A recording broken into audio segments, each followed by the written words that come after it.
Hello, everybody, and welcome back to PPG. I'm absolutely thrilled today to be interviewing Rosie Stancer, who, of course, is normally on this side of the fence as the presenter on PPG. But it's absolutely brilliant to have you back with us again, Rosie. I'm very glad you are back. Welcome back to the UK and welcome back to Goldster. How do you feel after your expedition?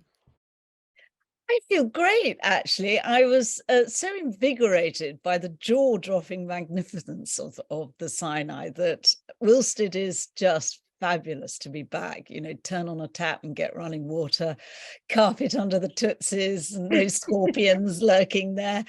Oh. But nevertheless, it was a very informative and fascinating expedition. I really can't. You've got some wonderful images, so we're going to start looking at those in a moment. But I'm just really looking forward to hearing all the things you discovered and the things that we talked about just before you set off, and whether you really saw those things that you thought you were going to see, and what views you've got of what we need to do for the future as a result of everything that you've seen. So I'm going to ask Joe if he could share the first slide, and you can tell us about this. They're wonderful images. So for those people who are listening to this on the podcast, Rosie, would you mind explaining what this image is about, this big compass on a map? Yes, a bit of a refresher course to those of you who joined us before on what lay ahead. And it's an expedition that represented part 2 of a desert trilogy, common denominator being all about environmental impact. And part 2 was to cross the Sinai lengthwise rather than its width, starting off as far northwest as the rather strict authorities would let us, and travelling down to the south-southeast.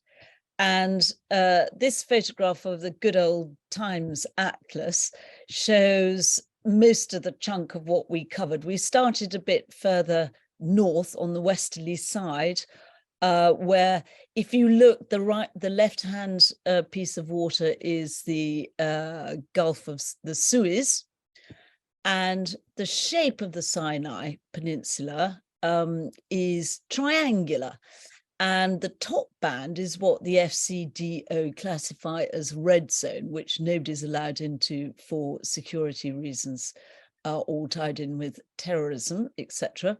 And then there's an amber zone, which people aren't generally allowed into, but where we started. And then the bottom section of the triangle where St. Catherine's are, which I'll wager some of you have been to, is green zone. So our purpose was to undertake this expedition with the Sinai Bedouin and accompanied by them and their camels, and find out from them exactly how they saw their situation, their future, with any changes that might be affecting their nomadic way of life and that part of the world through climate changes. And we know that this part of the world was very much affected by World War One. Do you still see kind of evidence of that kind of air of what was happening 100 years ago? What were the results of all that history? Well, actually, for people who don't know the history, it was carved up in the Picot Agreement between France and England.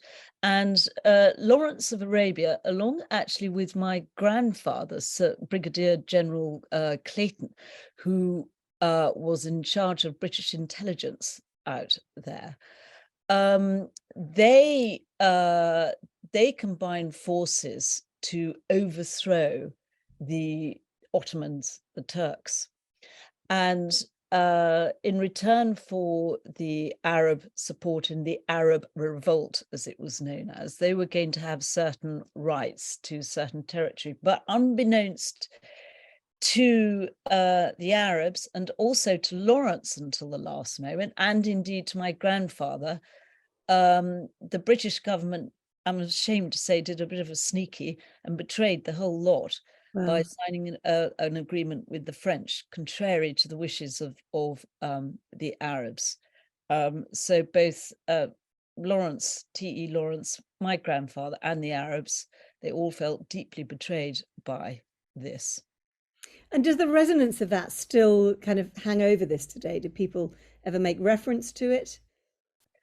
There's still a legacy of respect for Lawrence, of course, and also, amazingly, for my grandfather, whose name everybody seemed to remember, Fantastic. which I found very, Oh, very moving. that's very And moving. yeah, and of course, this part of the world has undergone further turbulence, politically speaking, with the Egyptian revolution of about 2011-12.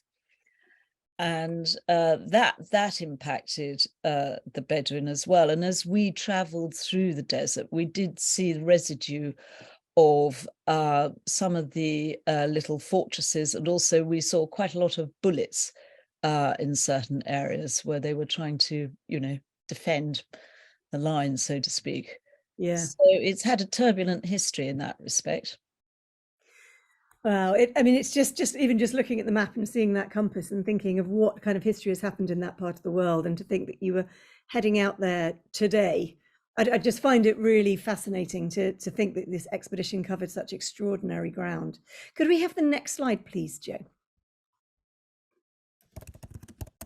Well, the interesting thing here, Lucinda, is that, as you can see, that's jaw-droppingly beautiful vista. Mhm.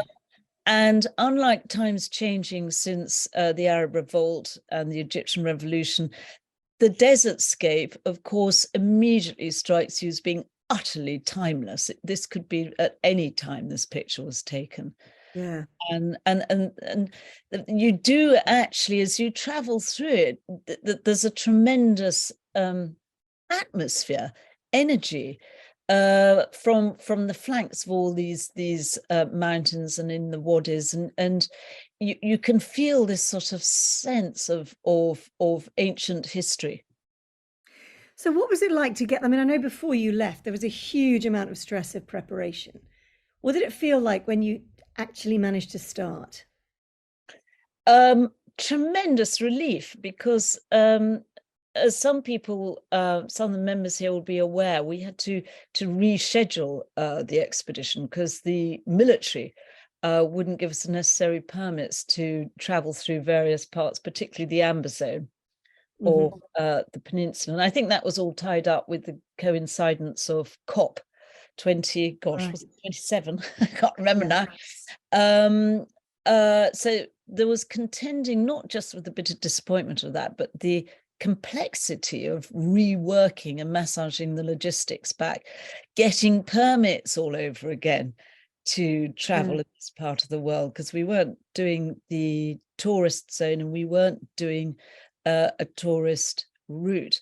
So I felt the weight of responsibility massively on my shoulders, because I had whipped up all this support, and I had a team behind me who chalked out all these sort of swathes of time in their diary and were high on expectation. It was it was fairly nail biting.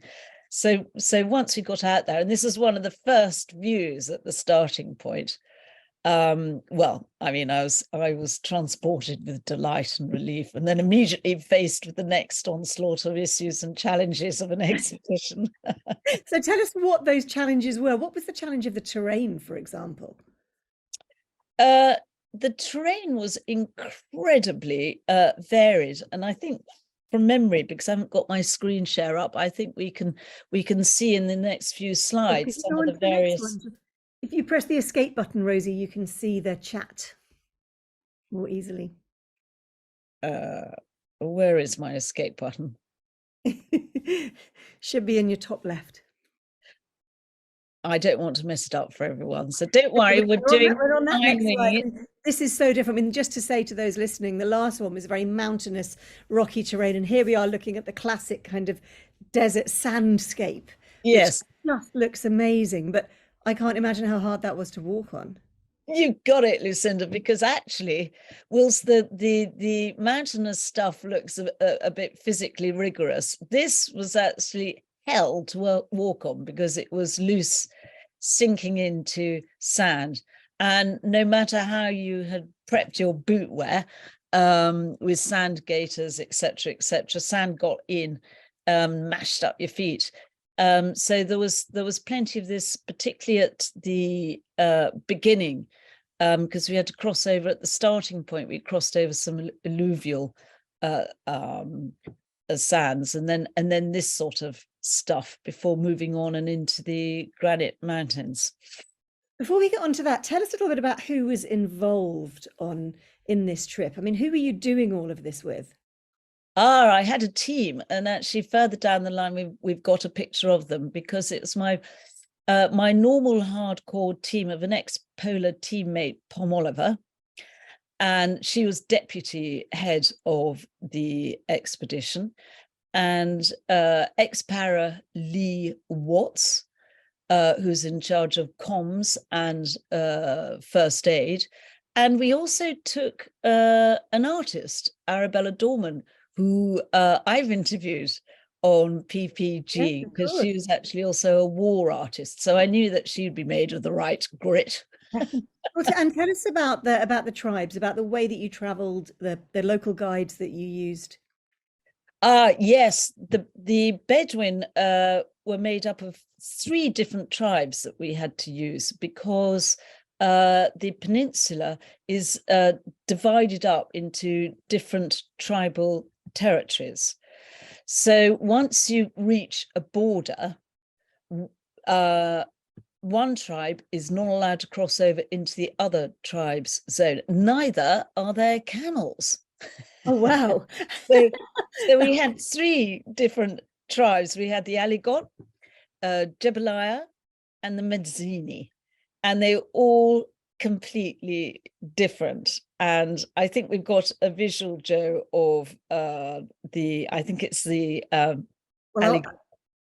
Well, there's a different rock formation. We're going to go a bit all over the place with this. Yeah, but I think here's the team. So we've got Pom Oliver on the left, and we've got Arabella Dorman, the artist, next, me standing on my tiptoes. and then Lee, don't mess with me, Watts.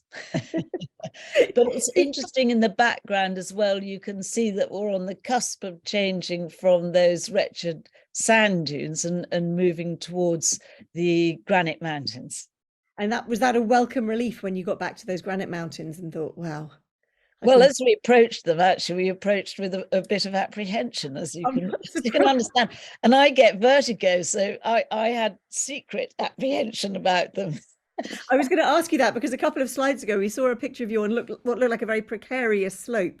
It was, and I was grinning. Oh, well, you can't see me grinning. Yes, you can now. Yes, I have got one hand firmly on that rock there. Yes, because there were times when, I'm sorry, but I just couldn't afford to show any suppressed fear, whether it was in front of my team or whether it was in front of the Bedouin. So I would love to know, how have you managed to do all the expeditions you've done? How do you manage your vertigo? Because that is a serious challenge for an expedition. Because there's most of my expeditions are actually not challenging in that respect. Because if you think Antarctica, you are gently, ascending with no steep aspects to it. And the Arctic, the highest pressure ridges, the walls of ice are probably 60 feet high max. Lake Baikal was flat as a pancake, as was the Erol Kum, the desert in Kazakhstan. So did you have to psychologically prepare for this? I mean, were you worrying before you went about the vertigo, or was it not something that you let yourself think about? I didn't really let myself think about it, and I stuck my head in the desert sand, so to speak, and just thought, I will deal with it when I get to it. And what I always think of is, with huge respect, how Rand finds, after all his polar adventures, He then summited, after a couple of attempts, Everest. And he too has, or certainly had, a tremendous fear of heights. It's Wow. not just fear of heights, it's vertigo. But he Yeah, conquered it. So I take that's sustenance from that. really amazing. Wow. So if we move on to the next one, please. Now we've got Arabella here. Tell us about why you felt it was so important to have an artist. I mean, many people would just think, well, you've got all these photographs, everyone's got a camera on their phone. Why did you feel you needed to take a real artist with you? I think because, like we were talking about vertigo being a first time having to really wrestle with that, so too all of us were going to have to really wrestle with a much slower paced expedition that wasn't all Harrison Ford sort of, racy adventure every other minute. It was a biblical pace. We have to go at the speed of the Bedouin and the camels, and also the sense of passage of time. And it seemed very fitting that therefore our means of recording the expedition and our legacy was a visual one, where you're not just click, click, click and behind a camera or phone all the time, but to recapture some of it in a painting, because sometimes you can capture an atmosphere better in a Yes. painting. And Arabella certainly had time, because the Bedouin had longer lunch breaks than I did when I worked in the advertising world, because they're terrified of the overhead sun. Yeah, dehydration from the sun. Yeah, absolutely. Yeah. So will Arabella be exhibiting this? Is there going to be an exhibition of these paintings at any point? There is going to be an exhibition of the expedition, and it'll be a combination of her painting along with our videos and our photography, and that's a very important part.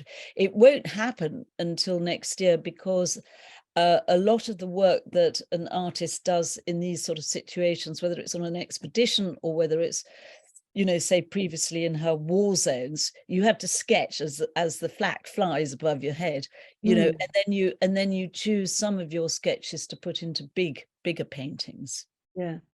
And what was it like for you having an artist on this expedition as you were sitting watching her work, essentially, taking that well-earned rest? Did it give you a better appreciation of the landscape? Did you start seeing things through her eyes? Were you seeing things you hadn't noticed before? Yes, you became very aware of light, actually. Mhm. And we Pom and I both had our own goes at painting and sketching as well. I don't expect they're going to feature in the exhibition before you get excited. But also, whilst Arabella was painting, I mean, when an expedition breaks and makes camp, particularly, of an evening at the end of the day, there's a heck of a lot to do. It doesn't stop all there. I Mm. mean, we would have to get up Arabella's tent and sort her out so that she could capture the light. Yes. Plus the fact that I had to write up the diary and in the logbook, and everyone's condition, the goings, the this, that, the other. I had to do comms if they existed. There was a lot of repair work that one had to do, both on kit and bodies, so on and so forth. It was busy. Can we have the next slide, please, Joe? So this is your That's a comms office. perfect example of busyness. That is actually that's one of the lunch breaks. I suspect we were trying to get through to Goldster's.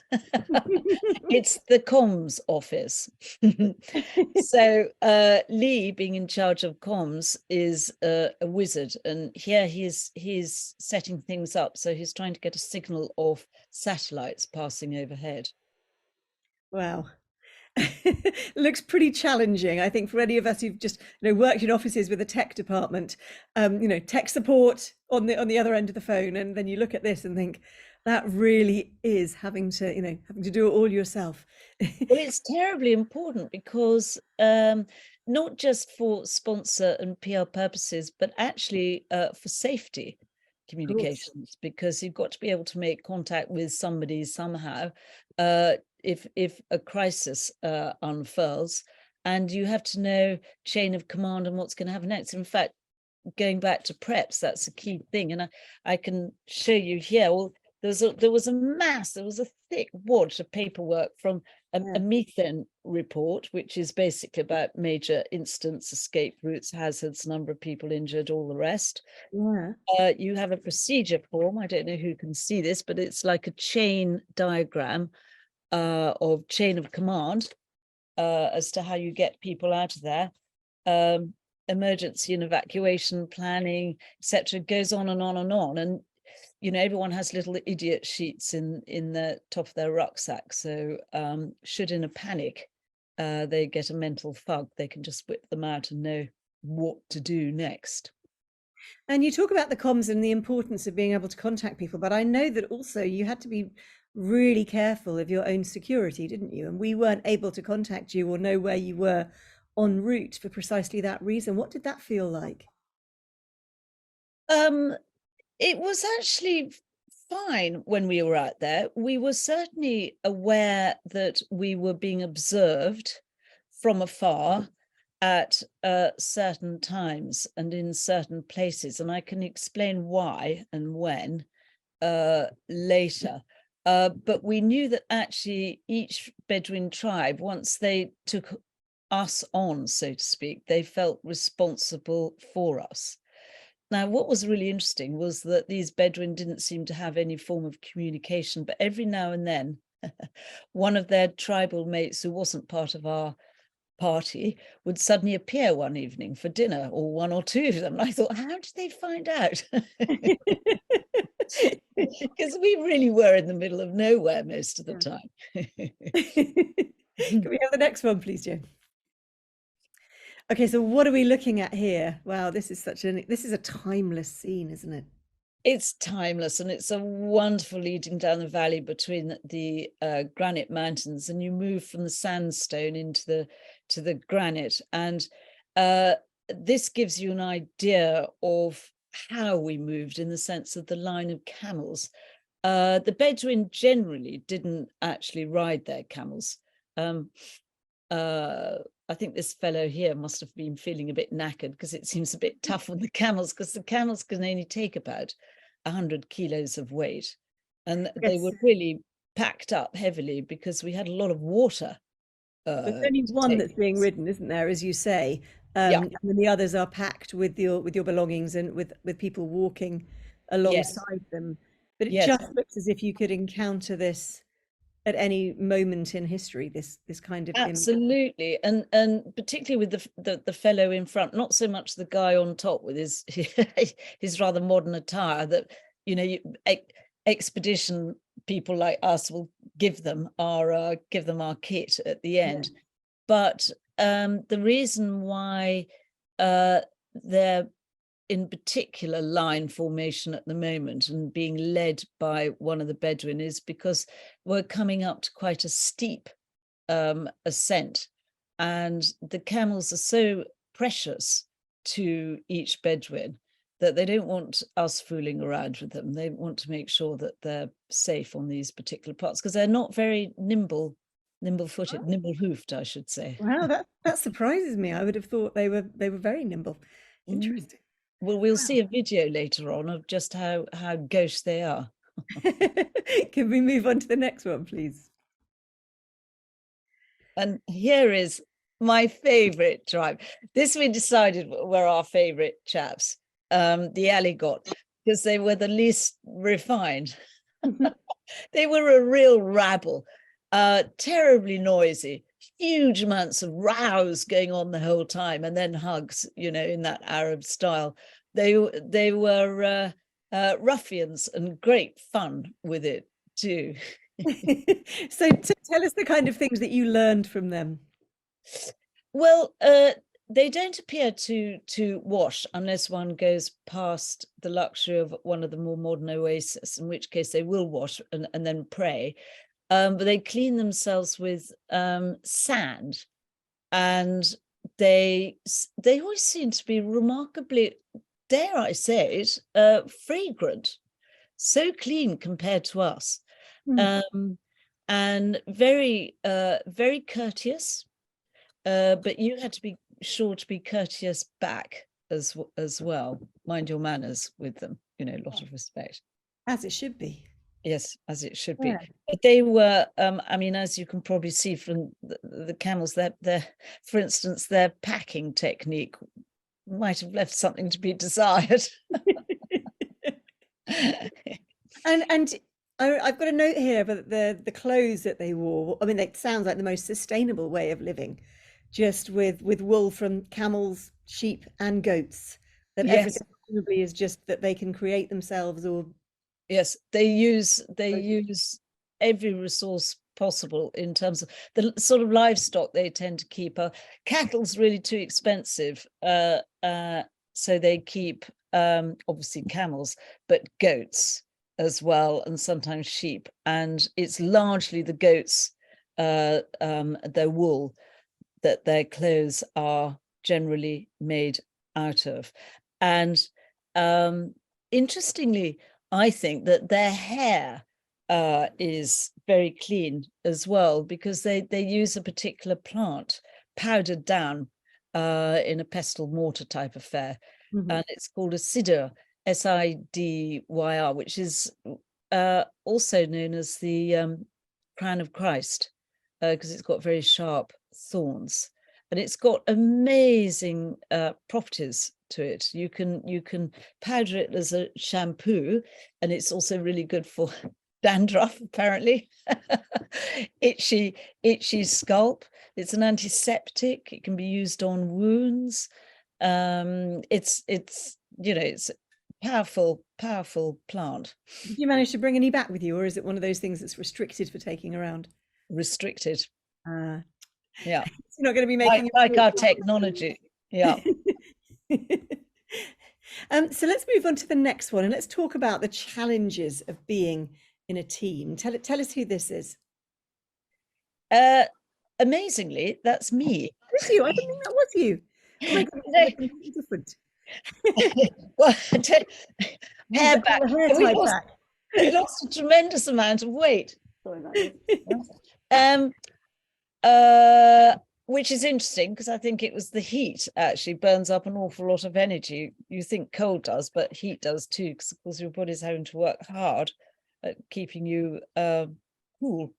And I think that, at the end of the day, you can sense, if you're in charge, it's almost like, no matter how well you get on with your team and you're really good friends, there is a thin veil that divides you all, because at the end of the day, you're the one who has to make the final decision. You also have to, on any issues, and you also have to anticipate any decision making, and you have to prepare yourself for any unanticipated eventualities when people will look to you. And that might include, for instance, or I think in my interview before I set off, when I was asked what was I most frightened of, I said either making complete tit of myself or politics. And actually, to me, this picture says how lonely I could sometimes feel when having to sort out politics. Yeah.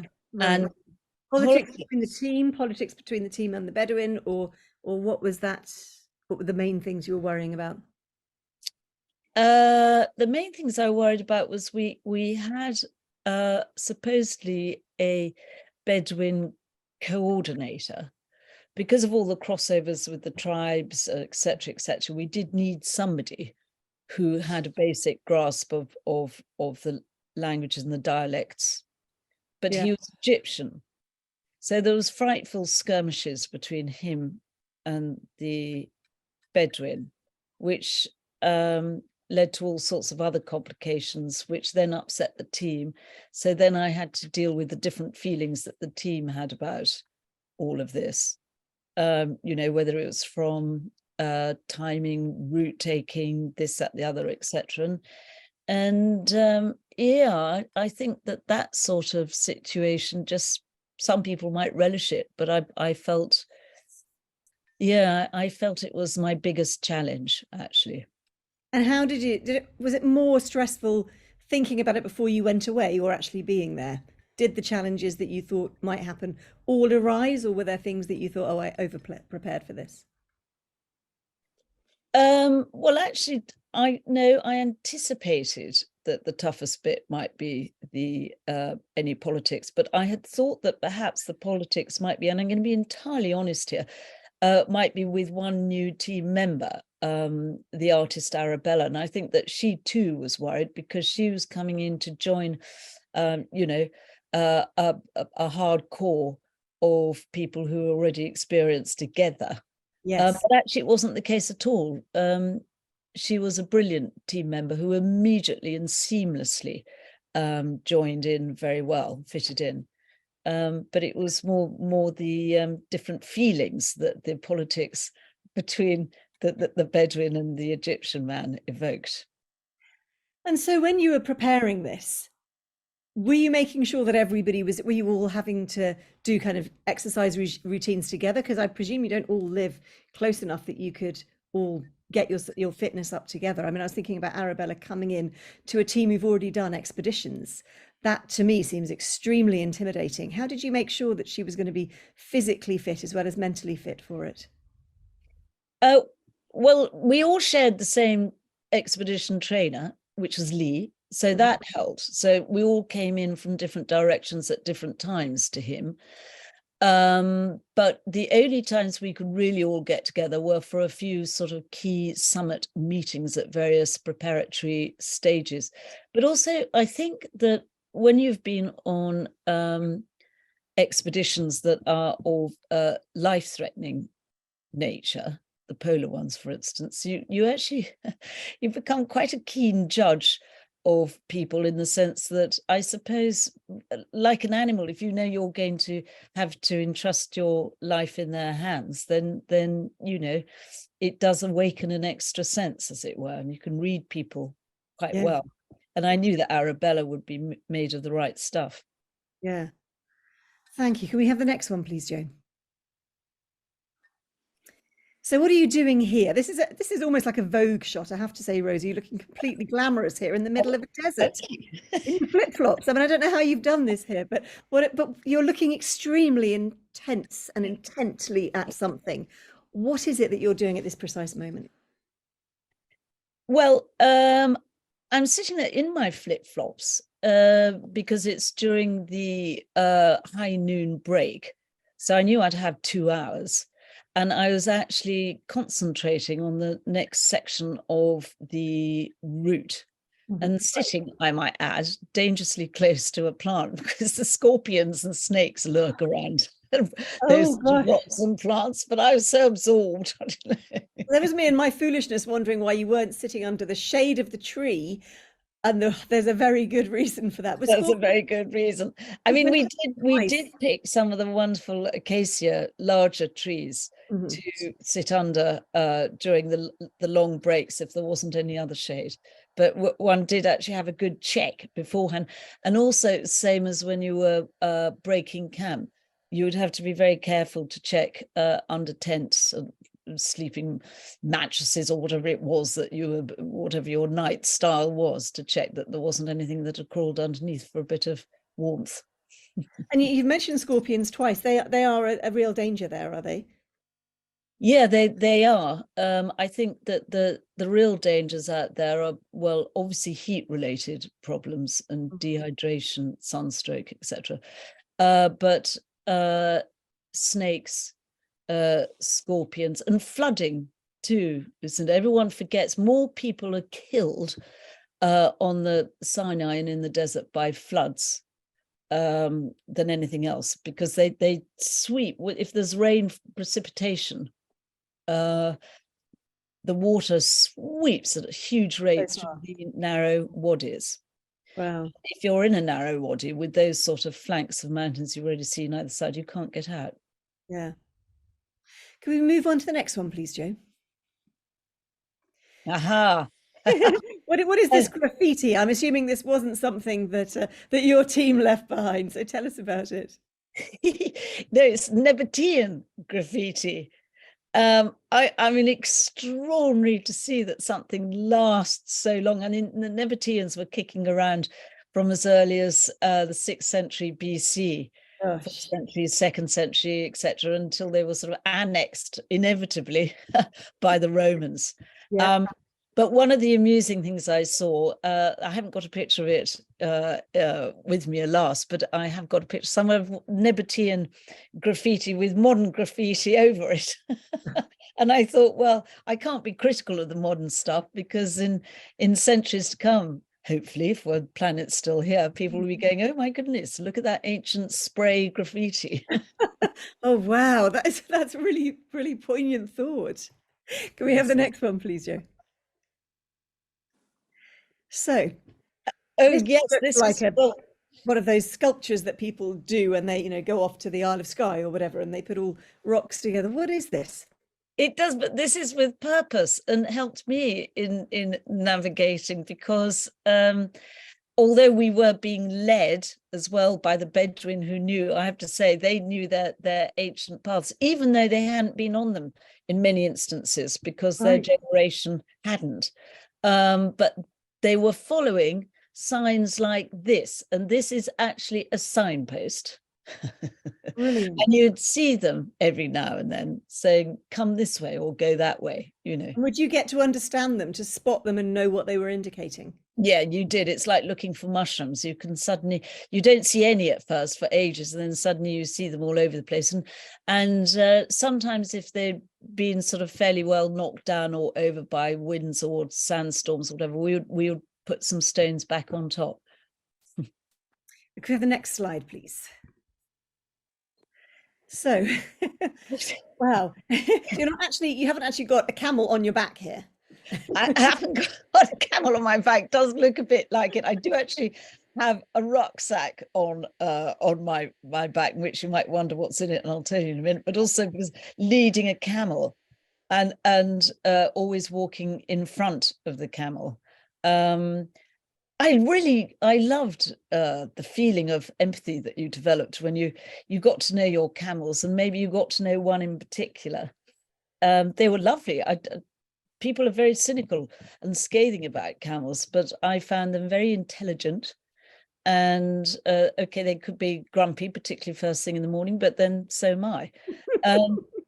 So, but you have to be careful of any. They can kick, they can bite, they can throw up all over you.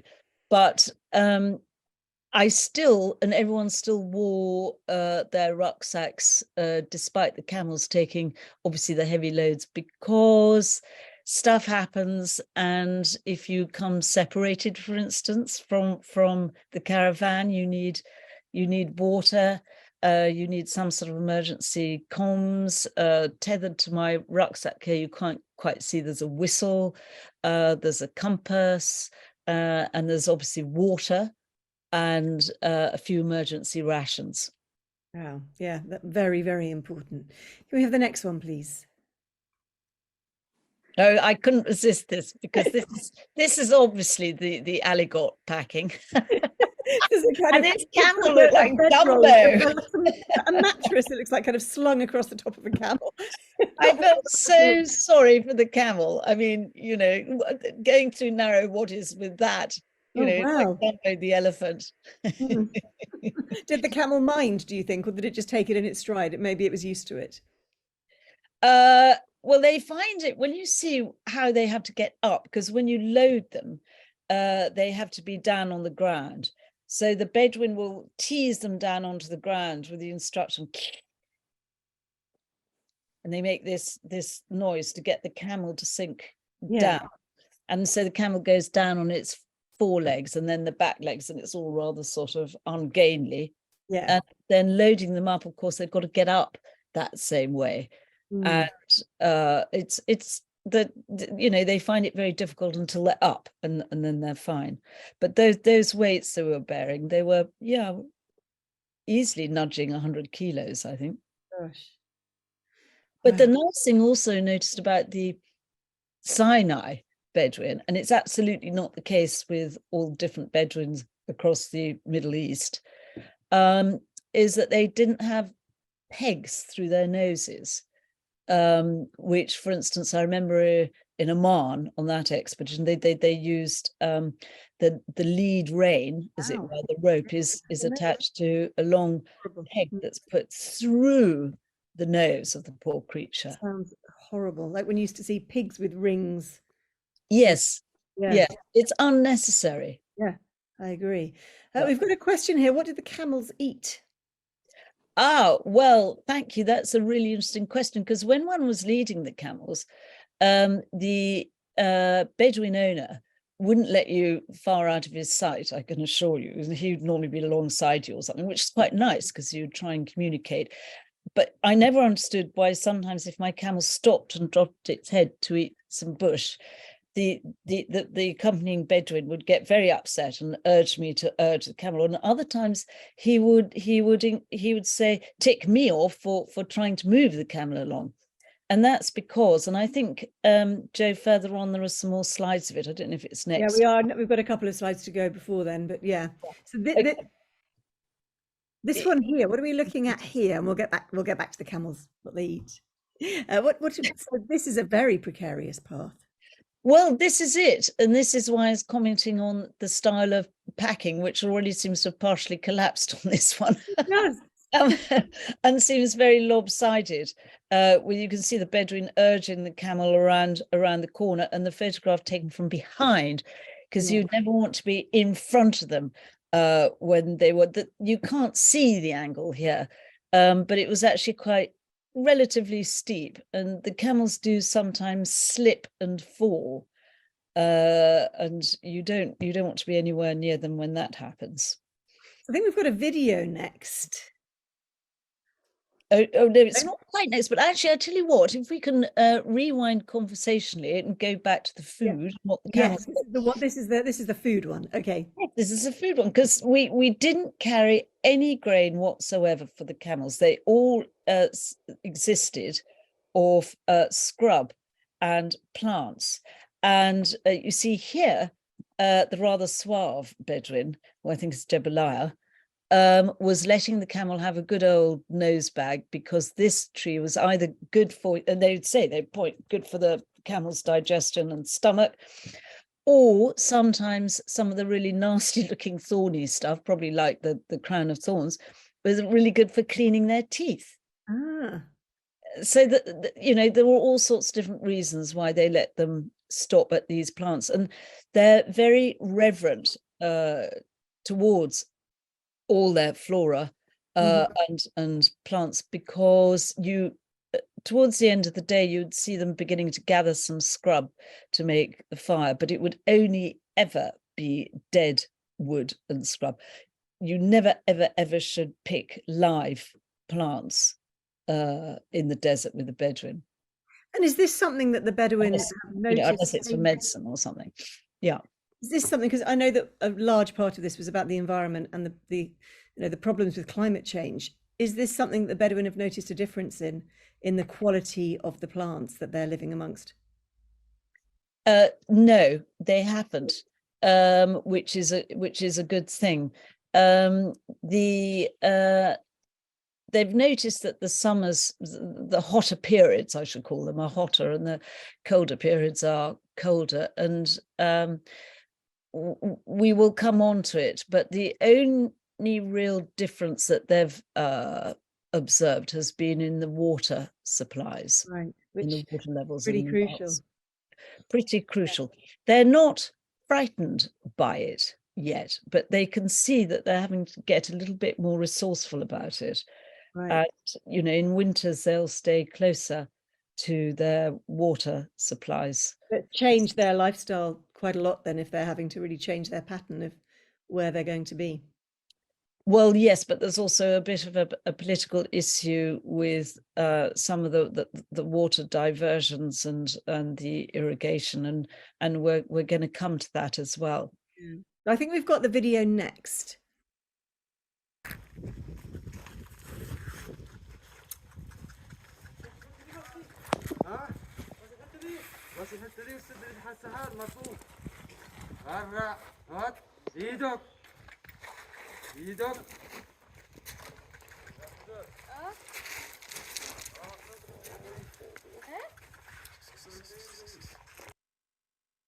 So tell us about that, Rosie. I wanted to include that because it shows how difficult it is for the camels going through these narrow, steep sections. That their hooves underneath are flat, so they can't get any traction. So it's very awkward for them, and they're very sort of gently and kindly urged on by their Bedouin owners. And in fact, their hooves are very interesting because I mean, they have all sorts of attributes, camels, from having, an extra lens in their eyes to the double eyelashes for sandstorms. Their nostrils can close down so they don't get sand up them in sandstorms. And their hooves are designed to move on, sand very comfortably. And amazingly, because these camels are all male camels, the female camels are allowed to roam free, pasturing over the whole peninsula. Wow. And then when it comes to actually bringing them in from wild pasturing, the Bedouin have to track them, and they track them by word of mouth with the other Bedouin, because they're all branded on the side of the head, but also by the hoof prints. And you look at it and you can't see anything at all, but they can read all sorts of characteristics from the angle that the hoof goes, because they all walk like Victoria Beckham. They sort of go toes first. Can we move on to the next one, please, Jo? So what's going on here? Well, here, this Bedouin is cooking up a herbal tea, with his fag hanging out at the side of his mouth, but he's showing me all the different plants and herbs that they gather and that they use, and every plant has its different properties. So they're all, like, as well as sort of on the hoof cooks, they're also doctors in a way too. They know how to look after themselves, although they went mad for all of Lee's modern pharmaceuticals. I think he was out of painkillers by the end of the first week. Oh, no. Well, I think the next slide is about rheumatism, isn't it? Yes, this is just another example of some of the plants, and this is a desert form of melon, which you think, oh, melon, how wonderful, how refreshing, but you can't eat them. They're as bitter as hell. But they're used again, their medical properties, particularly for rheumatism. So we're starting to run out of time, and I know we've got a lot of slides and a few things coming into the chat, but should we just move on to the next one, which is about irrigation, I believe. Yes, good. I'm glad that you've shown this. Yes. This was taken, I was, to all extent and purposes, taking a photograph of a very modern well, as opposed to an old-fashioned well. And my attention was drawn to it because I heard the hum of a generator, and I thought, ho, this is very unusual. And the modern piping system there. And then in the background, you'll see some very green crops. On closer inspection, they were all very well laid out with very pretty flowers on them too, but I couldn't take any closer pictures because actually this is what is known as cash crops. It's opium. Right. Wow. So a lot of the water is diverted in the irrigation, the posh irrigation, as it were, set up for these crops. Wow, that's very sobering, isn't it? It's very sobering. And the around the corner, one would often find, because these would be in particularly remote spots as ever, and around the corner you'd find modern Bedouin houses, horrible things made out of concrete, maybe even a school and a little shop, and telegraph poles. Right. And these would have been provided by the Egyptian government for the supposed benefit of the Bedouin. But suffice to say that by doing this, they are obviously encouraging certain pockets of Bedouins to stay in that particular spot. I'll leave you to draw your own conclusions on that. Well, thank you for that. Could we move on to, Joe, to the Nabatean ruins? I'd love Rosie to be able to tell us about this. A couple of slides on, I think. Oh no, that's probably You want to camels look being at too this close one. to the cash crops. This is a very relaxed camel, isn't it? This isn't ruined. It's a very relaxed Hilariously camel. sleeping camel who's got a beatific smile. But yeah. So tell us about these ruins here, Rosie. I mean, well, they don't. It's Are they not. ruins, or is I it? tell you, It looks absolutely amazing. this is a slide that some people might recognize if you've been there. It's St. Catherine's, and this is the monastery, and it's much as it would have looked going back to when it first started. What you can't see is down in the valley below is that there is a village of St. Catherine's, and it's having a lot of money thrown at it because the Egyptian government, quite rightly, see St. Catherine's as a very important part of their heritage. But it's a shame that they're modernizing the village below. But so here you have the actual monastery itself. And we were hugely looking forward to the monastery because of all its religious symbolism, and looking at the library, which is probably the oldest operating library in the world, and all its treasures therein, and it's still inhabited by practicing monks. Anyway, I've got a question here of how long did you stay there for? Or how long did you? We stayed there for just over 2 days, no longer. Although the intention had been to stay longer to paint and in order to take in the cultural side, as well as explore out some of the surrounding landscape. But we arrived on the day they decided to start a 4-day fast and close everything.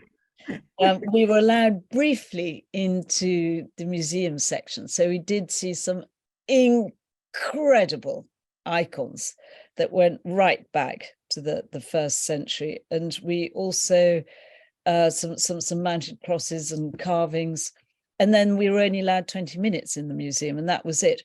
Right. So instead, and to make the most of being in that location, we went first of all, and I think the next picture is probably of Mount Sinai. And Mount Sinai, I'm very happy to say that pilgrims can all get up there, because although I think it's 2,400, is it, Lucinda? I think you've got notes. There's a winding track all the way up, and so pilgrims who are even quite lame can get up there. They can be taken up by donkey. 2,700 meters. 2,700. And wow. The view from the top is astounding, and you get a sense of, because of the foundations of the biblical history, and I should have mentioned on the St. Catherine's slider about, this is where Musa was supposed to have communed with God and been appointed for his role, received the tablets, and there's the burning bush there, and if the burning bush was a terrible anticlimax. Oh no, was it? Yes, it's been obviously replanted many, many times. It was just sort of there, But up here, Mount Sinai, I mean, there's something so extraordinary about it that although, yes, the view was incredible, there was an atmosphere, I cannot dispute it, that reduced me to silent tears. Oh, wonderful. And I think the only way I can show how genuine that description is, because there, sitting on my right, is the war-hardened, I don't take no rubbish, Lee Watts, just completely bowled over emotionally. And we stayed out there for about, just sort of dorking around doing that for about 3 hours. Wow. How amazing. I think the last slide we're going to show, I think Joe's found the slide of the ruins. Yes. I'd like to add also, just very quickly, to the Mount Sinai, that there is also the next day I went up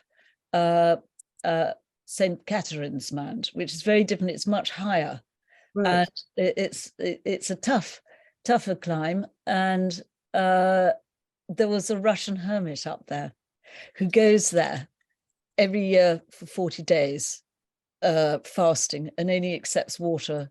That's the view from St. Catherine's Mount. How extraordinary. And so hermits are still happening in the 21st century. That's wonderful. Still happening.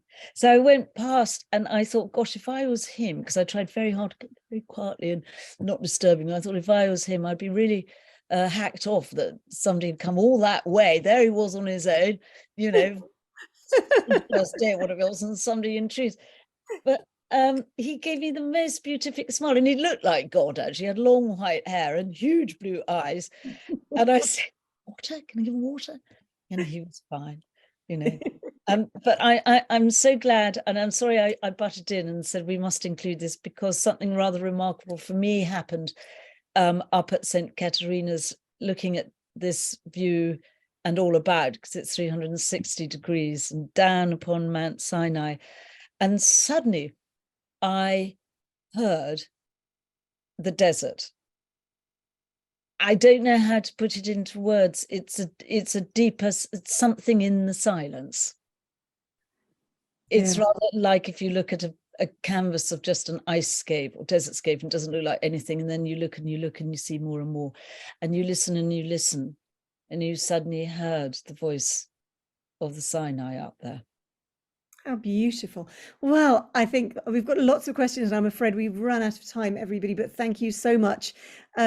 And Rosie, you have been the most fantastic guest. I could have listened to you for hours longer.